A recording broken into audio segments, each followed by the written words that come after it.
중국 공군은 5,200기의 항공기와 42만 명의 병력으로 이루어진 거대한 조직이며 지금도 그 세력을 지속적으로 확장해 나가고 있습니다.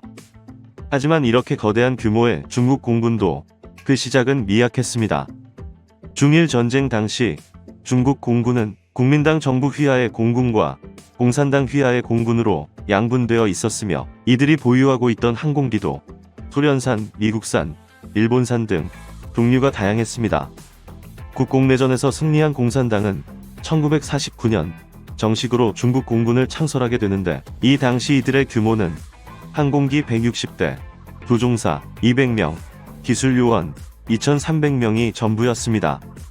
중국은 14개의 국가와 국경을 맞대고 있고 1만 킬로미터에 달하는 해안선을 가지고 있었지만 중국 공군은 빈약한 전력으로 인해 제대로 된 역할을 수행하지 못했습니다. 이 당시 중국 공군의 임무는 대만 공군의 공격으로부터 베이징과 상하이 같은 주요 도시들을 방어하고 중국 육군을 지원하는 정도에 불과했습니다. 6.25 전쟁을 거치면서 중국 공군은 비약적인 성장을 하게 되는데 소련으로부터 미그-15를 대량으로 도입하게 되었으며 국립항공기 제작소인 선양항공은 미그-15를 복제해 J2를 만들어내기도 했습니다. 중국 공군은 6.25 전쟁에 J2를 투입했는데 대부분 미군 전투기에 의해 격추되는 입장이었지만 일부 조종사들은 다수의 미군기를 격추하면서 영웅 칭호를 받기도 했습니다. 1956년 중국은 미그-17을 복제한 전투기 J5를 제작하게 됩니다. 소련은 설계도명과 기술자료, 기술자까지 파견해 중국이 J5를 제작할 수 있도록 적극적으로 도와주었고 그 결과 중국은 보다 성능이 개선된 전투기를 대량으로 보유하게 되었습니다. 1958년 금문도 상공에서 대만 공군의 F-86 세이버와 중국의 J5가 공중전을 벌인 일이 있었는데 객관적인 전투기 성능에서는 J5가 우세했지만 대만군의 사이드와인더 미사일로 인해 중국 공군은 큰 피해를 입기도 했습니다. 중국은 미그-19를 복제한 전투기 J6를 개발하기도 했는데 소련의 지원으로 제작된 이 전투기는 초음속 비행이 가능했으며 650km의 항속 거리를 가지고 있고 세문에 30mm 기관포를 장착해 공격력을 강화했습니다. 3,000대가 중국 공군에 500대가 중국 해군 항공대에 배치되었으며 그 밖에 여러 나라에 수출되기도 했고 업그레이드 버전에서는 중국판 사이드 와인더라고 할 수 있는 PL2 단거리 공대 공미사일을 장착했습니다. 1966년 중국은 미그-21을 복제한 전투기 J7을 개발했습니다. 마하 2의 속력을 낼 수 있는 전투기를 보유하고 싶었던 중국은 소련과 미그-21에 대한 라이센스 계약을 체결했지만 이후 중소관계가 악화됨에 따라 소련은 제대로 된 기술을 중국에게 제공해 주지 않았습니다.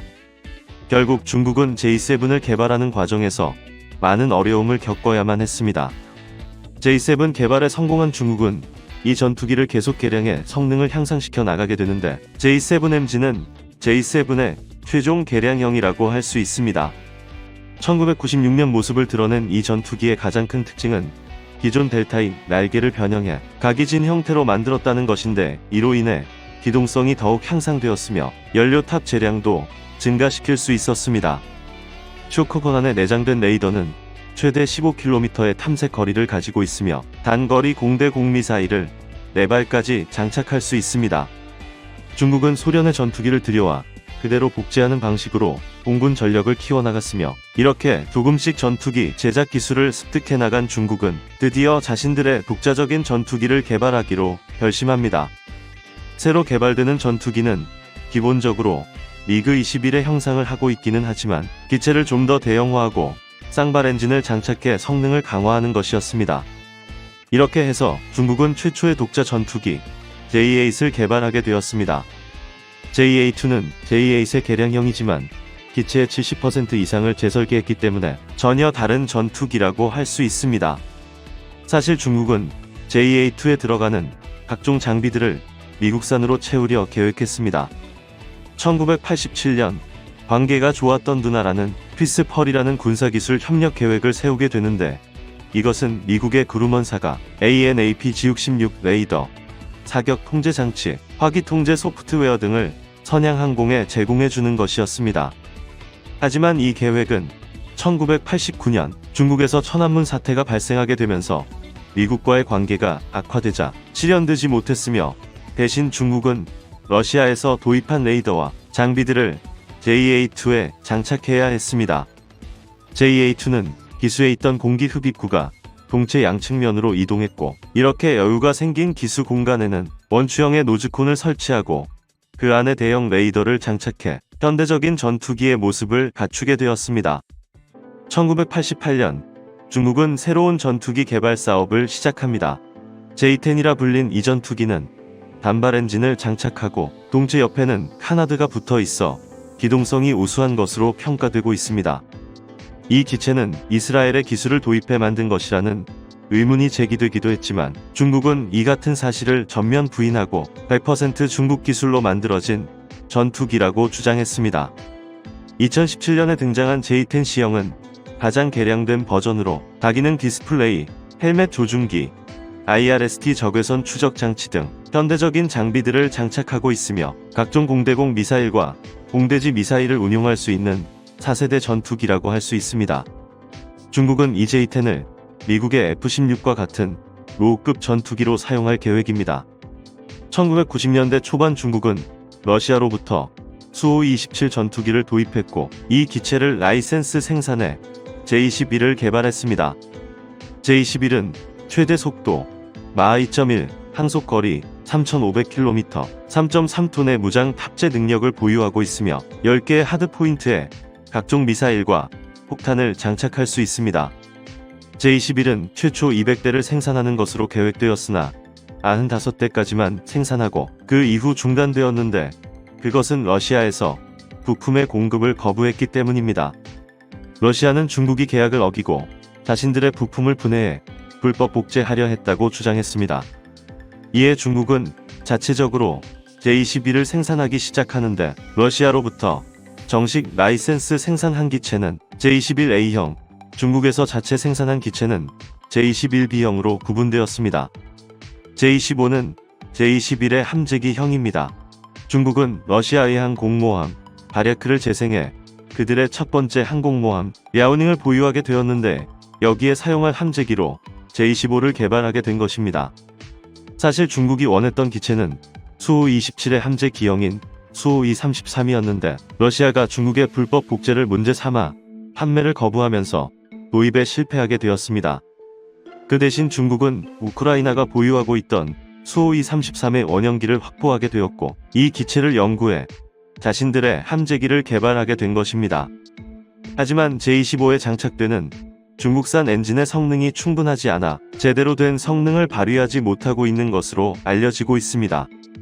J-16은 공중우세 전투기인 J-21의 지상 공격 능력을 가미한 멀티롤 전투기입니다. A사 레이더와 IRST 적외선 추적 장치를 보유하고 있고, 12개의 하드포인트에 최대 8톤의 무기를 장착할 수 있으며 3,000km의 항속 거리를 가지고 있어 스펙상으로는 미국의 F-15E와 비슷한 것으로 볼 수 있습니다. J-20은 중국이 개발한 5세대 스텔스기로 미국의 F-22와 F-35에 이어 세계에서 세 번째로 실전 배치되었습니다. 중국은 J-22, 미국의 F-22와 경쟁할 수 있는 전투기라고 주장하고 있지만, 엔진과 레이더의 성능이 충분하지 못한 것으로 보여지며, 특히 비행 안정성을 위해 장착된 카나드는 스텔스 성능을 떨어뜨릴 것으로 예상됩니다. 중국은 이러한 전투기 전력뿐만 아니라 공중급유기, 조기경 보기, 수송기 등 전체적인 공군 전력을 증대하게 되었는데, 이것은 중국이 적의 공격으로부터 본토를 방어한다는 기존의 소극적인 방어 개념에서 벗어나 선제 공격을 통한 적극적인 방어로 전략을 수정한 데 기인한 것입니다.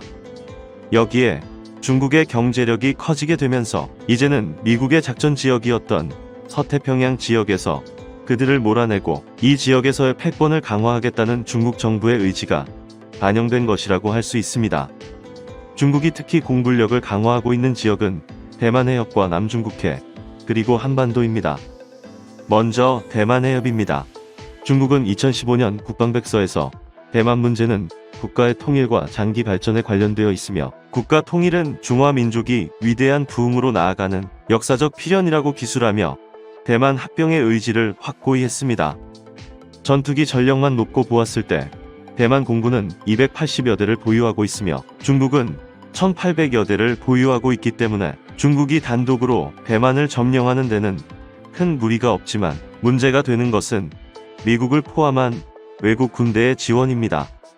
하지만 이에 대해 중국은 나름대로 자신감을 가지고 있습니다. 비록 미국의 해군과 공군이 강하다고는 하지만 그들은 먼 태평양 바다를 건너와 작전을 수행해야 하는 반면 자신들은 본토에서 이륙해 바로 전쟁을 수행할 수 있는 지리적 이점이 있는 것입니다. 구체적으로 중국 공군은 원거리 작전이 가능한 J-21 시리즈를 보유하고 있으며 중국 해군은 500여 척의 함정과 700여 대의 전투기를 따로 보유하고 있고 신형 둥펑 미사일은 미국 항공모함을 타깃으로 하고 있습니다. 아무리 중국의 전투기와 함정들이 미군의 무기에 비해 성능이 떨어진다 하더라도 숫자로 밀어붙이는 중국군의 전력을 원정 작전을 수행하는 미군이 막아내기에는 쉽지 않을 것으로 전망됩니다. 다음은 남중국해입니다. 남중국해에 위치한 남사군도는 막대한 지하자원이 매장되어 있고 중요한 해상교통로 역할을 하고 있는 곳이어서 중국은 이 지역을 차지하기 위해 필리핀과 베트남, 말레이시아 등 주변 국가들과 영토 분쟁을 벌이고 있습니다. 1992년 중국은 남사군도가 자신들의 영토라고 법률로 규정하였으며 이곳에 7개의 인공섬을 건설해 전투기와 함정을 배치해 놓고 있습니다. 미국은 이에 대해 항행의 자유를 주장하며 전투함을 배치하고 있어 앞으로 이 지역에서 중국과 미국의 긴장감이 더욱 고조될 것으로 전망됩니다. 마지막으로 한반도입니다. 지난 2013년 중국은 자신들의 반공식별 구역을 확장해 동중국해 대부분을 포함하게 되었는데 이는 우리나라의 반공식별 구역과 상당 부분 중첩되어 있으며 그들은 서해뿐만 아니라 동해의 반공식별 구역도 침범해 우리 공군이 비상출격하는 상황이 빈번하게 발생하고 있습니다. 또한 중국은 한반도 북쪽에 상당수의 전투기를 배치하고 있습니다. 중국군은 총 5개의 정구로 나뉘어지는데 그중 북부 정구는 한반도와 러시아를 견제하는 것을 목표로 하고 있습니다. 북부 정구에는 한반도 인접 지역에 6개의 공군기지가 있는데 이들은 한반도에 급변 사태가 발생할 시 전투기를 투입해 한국군과 미군의 북상을 저지할 가능성이 매우 높습니다. 중국 공군이 보유한 J-10과 J-21은 한반도까지의 비행이 충분히 가능하며 여기에 공중급유기의 지원을 받으면 그들의 작전 시간은 더욱 늘어날 것입니다. 비록 중국의 전투기가 한국군과 미군이 보유한 전투기보다 성능이 다소 떨어진다고는 하지만 북한 북부 공역에서의 전투를 전제로 했을 때 그들은 충분한 연료를 보유한 상태에서 교전 시간 중 애프터 버너를 사용할 시간을 늘릴 수 있는 반면 우리 전투기들은 원거리 작전에 대한 부담으로 기체의 성능을 최대한 활용하지 못할 가능성이 있어 보입니다. 우리는 중국 공군 전력을 평가할 때 엔진 성능의 부족과 과장된 스펙을 문제 삼으며 그들을 비하하는 경향이 있지만 아무리 그렇다고 해도 대규모 전력을 보유한 중국군의 존재를 절대 무시할 수는 없는 일입니다. 중국 공군의 수적 우세와 지리적 인접성은 훗날 우리에게 큰 위협으로 다가올 것이며 우리는 이에 대응해 자체적으로 공군 전력을 향상시키고 미국과 일본 등 우방국들과의 공조를 더욱 강화해야겠습니다. 이상으로 마치겠습니다.